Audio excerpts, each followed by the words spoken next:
Book fairs అసలు ఎందుకు ముఖ్యం? పేరెంట్స్ అందరూ చివరి వరకు చూడండి. పుస్తకాలు ఎప్పుడైనా కొనచ్చు. అంటే జనవరి, ఫిబ్రవరి, మార్చ్ ఇలా ఏ నెలలో అయినా ఏ రోజైనా కొనుక్కోవచ్చు. అలానే ఎక్కడైనా కొనచ్చు. అంటే ఇండివిజువల్ షాప్స్లో లేదా ఆన్లైన్లో ఆర్డర్ పెట్టైనా తెప్పించుకోవచ్చు.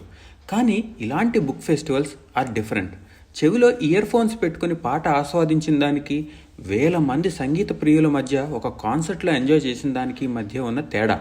మా పిల్లలకి ఏం బుక్స్ కొనాలి, ఎలాంటి బుక్స్ అందుబాటులో ఉన్నాయి, అసలు ఎంతమంది పుస్తక ప్రేమికులు ఉన్నారు, అందులో పిల్లలు ఎంతమంది ఉన్నారు, ఆ పిల్లలు ఎలాంటి పుస్తకాలు ఎంచుకుంటున్నారు, ఇవన్నీ మీకు తెలుస్తాయి. నిజానికి పిల్లలు పుస్తకాలు చదవట్లేదు అని అందరూ అంటూ ఉంటారు, కానీ ఇలాంటి బుక్ ఫెయిర్స్కి వచ్చి చూస్తే అమ్మో ఇంతమంది పిల్లలు చదువుతున్నారా అని మనకు ఆశ్చర్యం వేస్తుంది. మేం వేరే ఊర్లో ఉంటాము అందుకే వెళ్ళలేకపోతున్నాం అంటారా? ఇదే ఒక దగ్గరి బంధువుల ఫంక్షన్ అయితే వెళ్తాం కదా.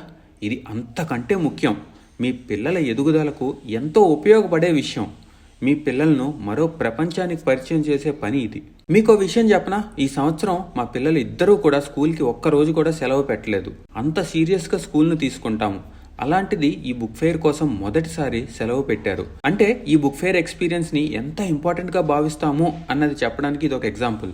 ఇప్పుడే గనక మీరు పిల్లలకి పుస్తకాలు అలవాటు చేస్తుంటే మంచి పుస్తకం అండ్ నేషనల్ బుక్ ట్రస్ట్ స్టాల్స్కి ఖచ్చితంగా వెళ్ళండి.